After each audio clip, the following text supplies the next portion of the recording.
Welcome to the Sheet 5 Synchronous Machine Electrical Engineering 2 tutorial part. In this session we are going to study about the problems related to the construction of synchronous machines. To start with, we are having a three-phase synchronous generator which is running at 187.5 rpm. Here we need to calculate the number of poles and also calculate the angular frequency. If we move to the solution, the given data is 3-phase, frequency is 50 Hz, then the machine is running at speed 187.5 rpm. We need to calculate the number of poles. From the relation n is equal to 120 f by p, number of poles p can be written as 120 into f by n. Substitute the value of frequency 50 Hz. The machine is running at synchronous speed ns 187.5. So if we calculate 120 into 50 divided by 187.5, we will be getting as 32 poles. And this value should be in even. We need to remember that number of poles will be in even. Number of poles should be in even. Now coming to the second parameter, angular frequency. Angular frequency is given by 2 pi f. Substitute the value of f, frequency 50 Hz. If we calculate, you will get it as 314.159 radians per second. This is an electrical parameter. 314.159 radians per second. It is an electrical parameter. Coming to the second question. An elementary 2-pole 3-phase 50 Hz alternator. We are having a 2-pole 3-phase alternator whose frequency is 50 Hz and a rotating magnetic flux of 0.0516 Webers. The number of turns on each phase is given as 20 and the machine is rotating at a speed of 3000 revolutions per minute, or you can simply write 3000 rpm. Its stator winding factor is given as 0.96. We need to calculate the angular frequency, the maximum induced voltage and the RMS voltage of this generator. RMS voltage, where the voltage is induced in the stator windings and they are connected in delta form.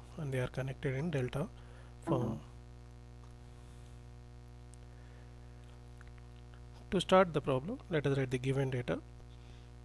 The given data is 3-phase, number of poles are 2, frequency is 50 Hz, where the magnetic flux is around 0.0516 Webers. Number of turns on each phase, the stator windings, stator winding representation NT, number of turns on each phase is 20 turns. And the revolutions per minute, machine is running at Nm, mechanical value is 3000 revolutions per minute, winding factor is 0.96. The first parameter that we need to evaluate is the angular frequency. Omega E is equal to 2 pi f. Substitute the value of frequency f is equal to 50 Hz. You will be getting 314.159 radians per second. And the second parameter that we need to calculate is Emax. Emax is equal to omega nt into 5 into kW. Substitute the value of omega, angular frequency, we got it as 314.159. Frequency, number of turns on the stator winding, n of t 20, 5 flux value 0.56 and the winding factor 0.96 is substituted. We'll be getting the maximum induced voltage Emax is equal to 311.13 volts. If the question is asked, calculate the ERMS, this is the maximum value Emax. ERMS is given by Emax divided by root 2. It means if you divide this value by root 2, you will be getting the ERMS value, and that value is a phase value, and that value is an phase value.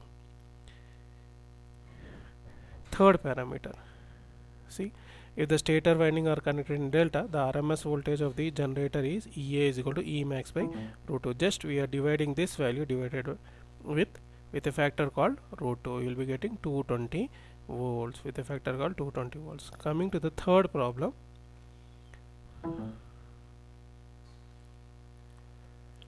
We are having an elementary 4-pole 3-phase 60 Hz alternator. Here the frequency is changed and the number of poles are changed to 4, and a rotating flux of 0.05 Webers is present.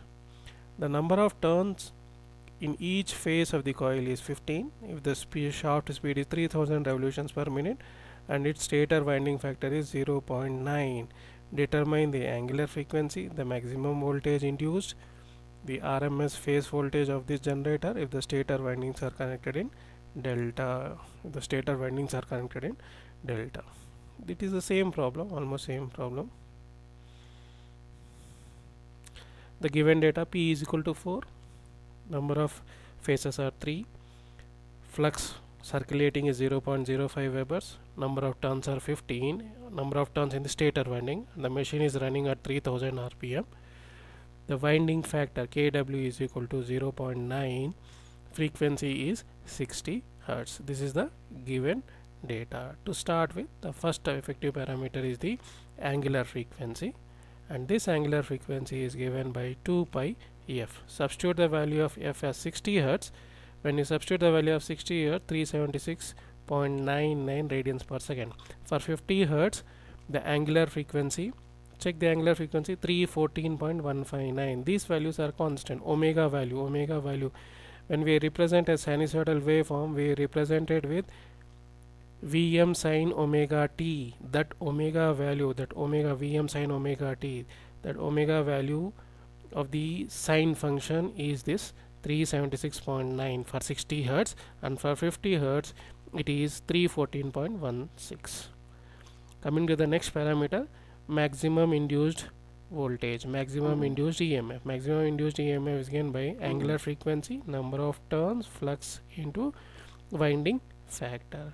Number of angular frequency is calculated here, 376.99 radians per second, and number of turns 15, flux 0.05, and winding factor kW 0.9. When you evaluate, you get the maximum voltage as 254.56, and then EA is equal to E max by root 2.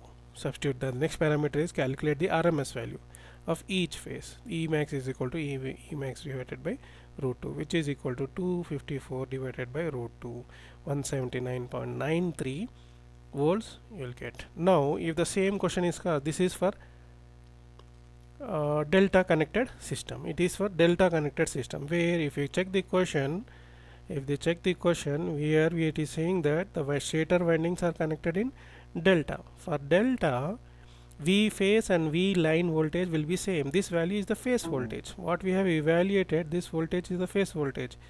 If the system is in star connection, if the windings are connected in star form, then the voltage what you have connected is phase voltage, and the question asked D form, if the question asked is evaluate the line voltage, it means the phase voltage what we got here, we need to multiply this phase voltage with the factor called root 3. Why? Because V line is equal to root 3 V phase. Substitute the value of V phase and multiply that value with root 3. You will be getting the line voltage. With this we have completed sheet 5. In this, what we have calculated, the basic problem. These are the basic problems related to the construction of the synchronous machine, where we have on and EMF of the synchronous machine. The problems what we did are related to the delta connected star form, delta connected stator windings. If you are having any doubts, you can discuss, you can ask, and you can course message me. Okay, and with this we will be completing all the 5 sheets. If anything is more discussed in the nursery, we can go for the power flow and power flow problems, related to the power flow problems, and also the efficiency problems and also voltage regulation of the synchronous generator. With this I conclude. Let us close this.